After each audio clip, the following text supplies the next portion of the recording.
There it is. But I'll take that. Like green reading, not great. Distance putting, not great. But I'll take this. I mean, that's a Tap in, right? tap in every day. What's up? Welcome back to the channel. I'm Blair Wheeler, and we're here at Loggerhead Golf on the Break 80 series with me. We're gonna go into the Sam PuttLab with one of the coaches here, Kyle, and dive into my putting stroke and my short game. Obviously, putting is probably the worst part of most people's games. Definitely is for me. So let's go in here and get this thing going. What's happening, Blair? What's up, Kyle? How are you? You ready to do this thing? Yep.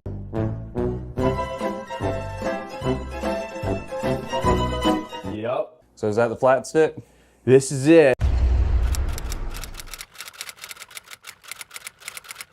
Bat Attack LAGP. That's right. PXG, Battle Ready Putter, LA Golf Shaft. I love this setup. It gives me a lot of Star Wars vibes with the all white like a stormtrooper, but then the Darth Vader head. So kind of my go-to right now. Well, hopefully the accuracy is not that of a stormtrooper. So we'll find that out today, right? Yeah, we will. Well, perfect. With what we're going to do today, I've got our Mitchell bending machine here. We're going to get the specs from your putter. Okay. I'm going to attach the triplet, and then we're going to start with 8 putts. These 8 putts are going to gather about 210 points of data off of each singular putt, and then we're going to go through your stroke analyzation. So it's going to be a lot of fun. All right. So it's 2 degrees aloft and 70.25 lie angle. For this area with our green complexes, in terms of that Champion Bermuda, that firmer seed, that tends to be a really good loft. So we'll get this thing put on there and get it going. All right. What's this little buddy that we put on my putter? So the most simple way to explain it is that is just called the triplet. Okay. That triplet is an ultrasonic machine that transmits a infrared wave, I guess is the easiest way to, without kind of digging too technical into it. Okay. Because Sam is a German-based company, and Dr. Christian is a genius. But for us normal people, it's hard to kind of dig it into the mind of him. Yeah. Explain it like in 5. Yeah. That's how I tell people to explain golf terms. Essentially, if you'll notice on the putt station, you've got 1 point, 2 point, and 3 points. And then if you look at the triplet, it's just that, but upside down. Yep. And I don't know if you can hear it, but it's actually buzzing. So I can't hear each it. data point is rotating at 70 revolutions a second to emit this wave of communication. So for instance, if you were to just simply take your hand and cover it, you'll notice it just turned yellow, now it's red, because I've interrupted the infrared signal. So it's not just analyzing the putter head, it's also analyzing your hands at impact, shaft lean, overall grip rotation / handle rotation, the head movement. So it's much more than just a simple device that measures one thing. Matter of fact, it's going to communicate with Sam, and we're going to get an 8-page report just off of 8 putts. Whew, okay. So it's going to be awesome. 1 putt per page.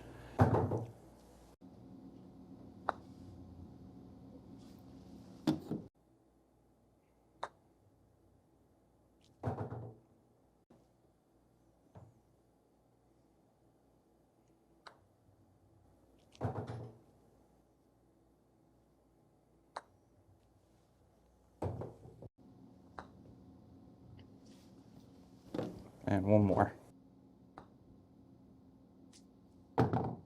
All right, so here's our data. Okay. One thing I love about this is it makes it simple to explain. In terms of percentages, the immediate goal is 75%. You can notice from 75 to 100% that's our green zone, that's our go zone. Yep. That's PGA Tour average. So as a high-level golfer, amateur, whatever our goal is in golf, if we can live in that threshold, we're doing really good with the flat stick. And you can see you're at 65.6%. So it's not too bad. Yep.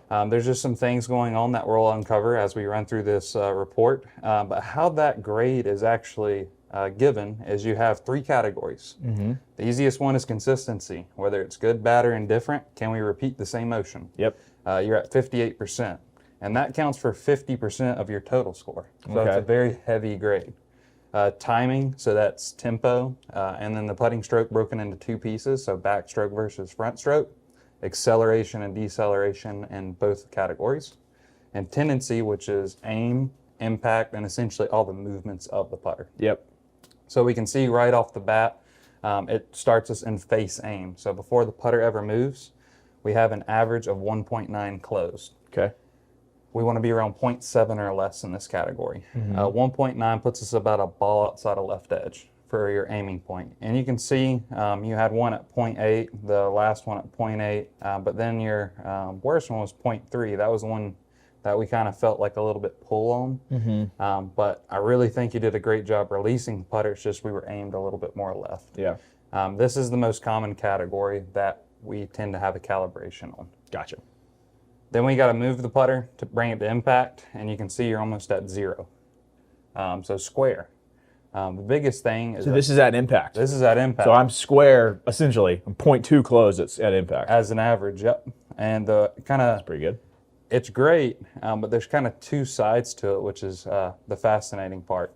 As you can see, the consistency is at 33%. So even though the average is there, it's like, well, hold on a second. If the average is so good, why is the consistency low? And it's because at address, we're having to make up for an average of 1.7 degrees. You're having to open the face to compensate. Gotcha. And that's the cool part about putting. Whether you realize you're doing it or not, based off of just playing outside, you've created a kind of like a Band-Aid to fix the aim. So you can see out of all these, that second putt was the only one that you didn't square it up on. Yeah. So that's pretty nice. And then we've got a few that were closed under 0.7 and a few that were open, but they were kind of all under the threshold. So the reason this is important is if we take your path, which is 0.8 left, and your face at impact, which is 0.2, that means your face to path is a little over half a degree open, minimally at impact. Because you've taken the path movement, which is left, and the face change, which is open. So essentially you're hitting a small cut with a putter. Yep. So the nice thing is, it's a really simple fix. With us, we have something called 3D motion.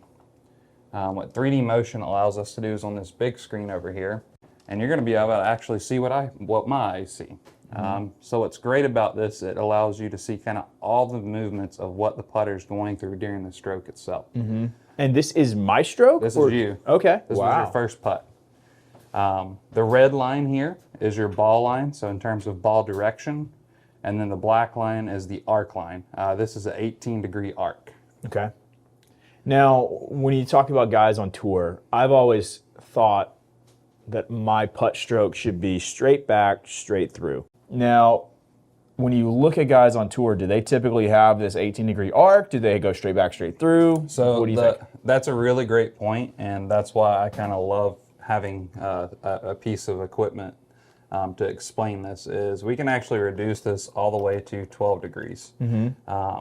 The principle of being straight back and straight through is essentially impossible. Okay. For physics to actually work with a putter, you have to have a rotation. So when you take the putter back, it has to open. When you bring it forward, it squares itself up. And when you leave, it closes. Gotcha. Even a robot typically will have 3 degrees of arc movement. Got it. So if a robot cannot be straight back and straight through, the principle of us as a human, with all the intricacies that we do, we definitely can't repeat it. So for you, the thought is definitely there of straight back and straight through, but you can see the putter is still opening, and then as you bring it to impact, it just stays a little open. So we're going to want to free that up some. And that's why in putter fitting, it's so important to get the right toe hang putter.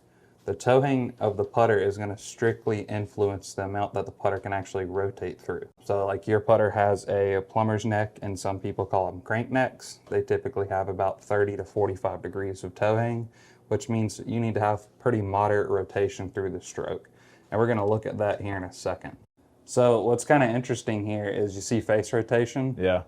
Well, if you look at consistency first, you're kind of in that tour player zone, that 83 to 87%. Tour players. But then we look at the performance side of things. We're not talking about that. We're at 43%. Let's not discuss the 43. And that's why putter fitting is so important, is you can see you almost have 0 rotation through impact. Yeah. And with that putter style, with that plumber's neck, it's kind of made for more of a moderate rotation. Okay. So kind of 3 to 7 degrees of rotation, which will give you 30 to 45 toe hang. So if you love the look of this putter, the shape of it, a face balance version might be the best way to go, since we don't have a lot of rotation, which is what we saw in 3D motion over there. So based off the fitting report and what we just saw in Blair's and PuttLab results, The putter's not too bad. We are going to want to make a switch to a face balance putter. But in the meantime, so that he can continue to optimize with what he has, we're just going to bend this a little bit to help with lie angle.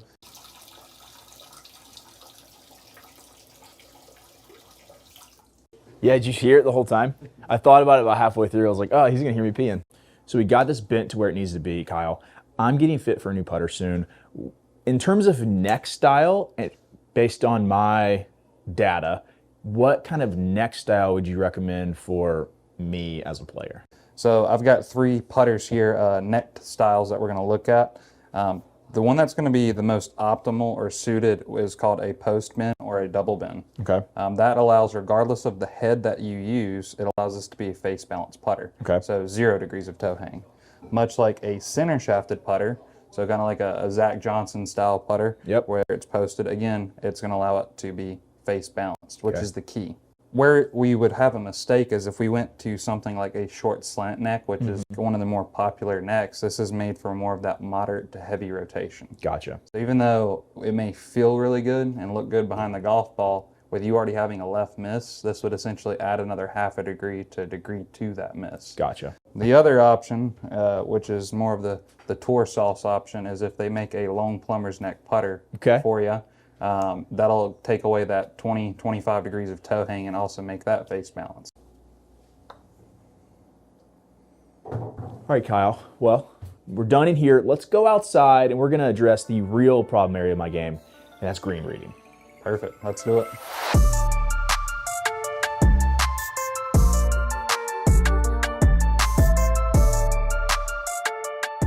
So we finished up on the sand PuttLab at Loggerhead and came back out here to Porter's Neck Country Club.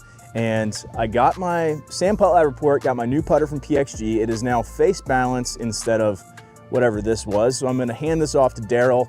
And Daryl, you just told me we're going to talk a little bit about green reading today, which I've said before, this is the area I need the most work on. So I'm excited for today's lesson. We're going to take a look at what your process is as you approach the green and how you read a putt, because I need to determine whether you're linear or non-linear, and that helps me kind of determine how I'm going to teach you the green read. Okay, great. So tell me about what are you thinking? What are you, when you walking up to the green, approaching your ball? First, I'm very stoked to hit the green. Second, I do try to look around and see like what is happening on the green. Obviously, there's a hill kind of where the camera is looking to the golf ball. So I see that. I mean, past that, I know this is probably wrong and why we're here today. Yep. I don't do anything past look at, all right, where is the hill? And I picture water funneling to the hole. I have been trying to learn like a little bit of aim point express lately. Okay. So I'll usually, if I'm not being lazy, walk to the middle of my putt and try to feel the slope. break with my feet. Yep. Let me roll it and see how correct I am. And then we can go into the fix here. This is all about your process. I want to understand your process, how you read, how you think, and it helps me kind of make some decisions on how I'm going to make some adjustments. Like I said, I think it's going to break left to right, a little bit downhill. And I read it completely wrong. I like where you're going with the water. So I like to kind of imagine just a huge water tower of water kind of being dumped on the screen, and then where's that water going to run off? There's a ridge that runs all the way to the top, this top ridge. So all the water from here inside this like bowl is going to come this way. Okay. You know, so like this little spot over here on the far right-hand side, it's still going to run this way, but it's not going to run towards that side of the green. It's actually going to run more that way. Okay. So that may change the way that it breaks. But this putt's kind of in this bowl that everything is moving down there. Got it. Okay.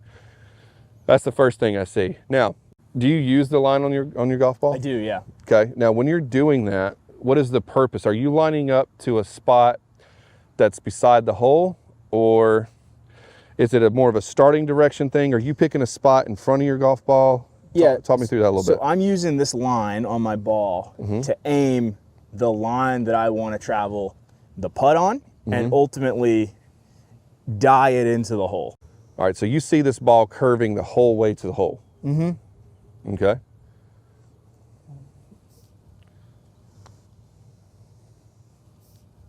people that see, like linear putters are going to say, okay, this putt is 2 cups outright, and they're seeing a straight line all the way to the hole, and then what they see is about 3/4 of the way there, that putt comes off of that line and falls. Got it. Now for nonlinear readers, we read it much like a basketball arc. Okay, yep. So we're seeing a curved line. So if we're going to do that, we've got to break this putt down, and that's the reason why I bought multiple ball markers. You can't just read it from that side, you've also got to read it from this side, and I prefer you to read it from this side first. Okay. And here's what we're trying to identify. Where's the ball going to enter the cup? With the right speed, and speed determines everything. Okay? If this was a clock, 6 o'clock would be straight in. Yep. Okay? So we have 5, we have 4, we have 3 over here. I think this putt's going to enter in at about 3:30, 4 o'clock. Okay. Okay? So I'm going to put a ball mark at the location that it's going to enter. Okay. My second goal is then to identify the apex of the putt. Okay. Okay? The apex would be the halfway point at which the ball is really going to start curving back towards the hole. Okay? So you feel like it's right here. Well, I think, having hit this putt a couple of times, it's probably 1 club head outside left would be my aim point. Okay? So apex should be like there-ish. All right. Well, let's test it out.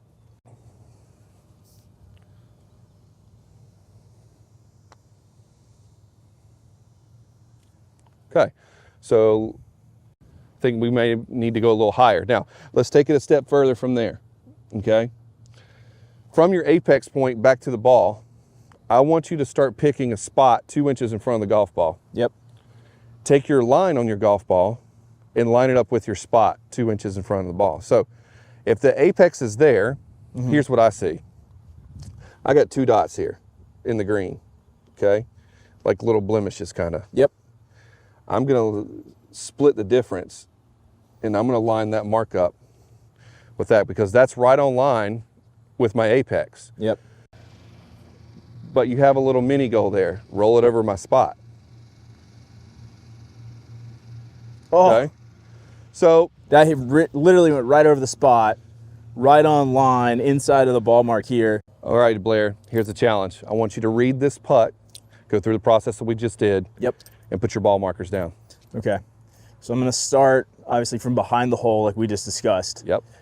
I know just standing on that side and now here, the putt is going to break off to the left because I can see the high side of the hole is over here from standing behind my putt.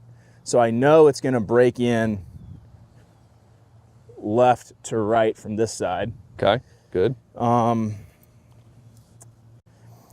going to put my first ball marker as the entry point at about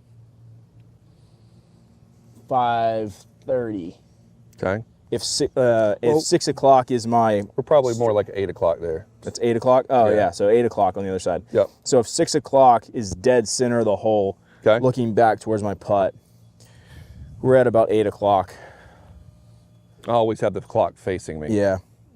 So I'm going to stand in the middle of the putt there, behind again. So then my Aaron Hill's ball marker, which will mark the center or the middle of The apex of break. your putt. Yep. The apex of my putt will be about there. Perfect. I like where this is headed.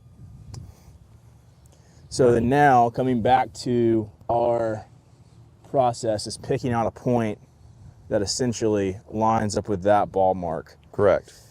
So I'm gonna, there's like a little spike mark in the green, not a spike mark, but a fixed divot mark. Yep. That I'm just gonna aim right here. It's about 2 feet in front of my putt. Okay. And we're going just inside the yellow ball mark.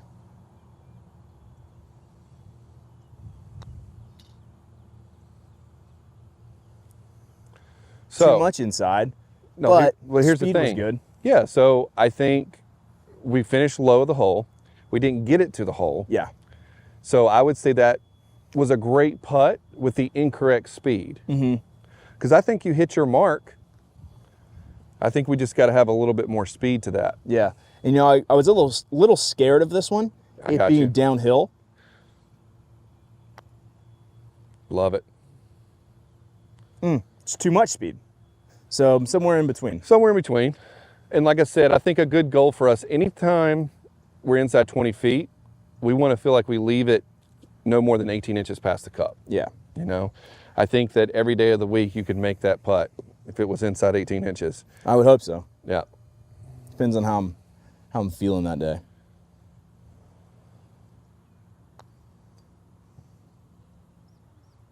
There it is. Oof. But I'll so take good. that. Like lag putting, Yes. distance putting is really my, like, green reading, not great. Distance putting, not great. But I'll take this. I mean, that's a tap in, right? a tap in every day. With your air and heels mark, we're going to have to be a little bit left of it. So let's go on the outside of that mark this time.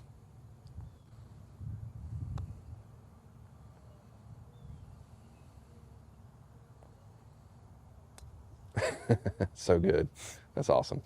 All right, so Blair, you know, we kind of worked on green reading today and given you a new process of how to break down a putt. And the overall thing I want you to start thinking about is playing a little bit more break, identifying the apex of your putt, identifying where that ball is going to roll in, and less concentration on the actual stroke itself, but all you have to worry about is the speed and hitting that mark that's in line with your apex. And I think you're going to start seeing a lot more success because your misses are going to be a lot smaller and you're not going to leave yourself 4 and 5 footers for par. Yeah. You know, so how do you feel about it?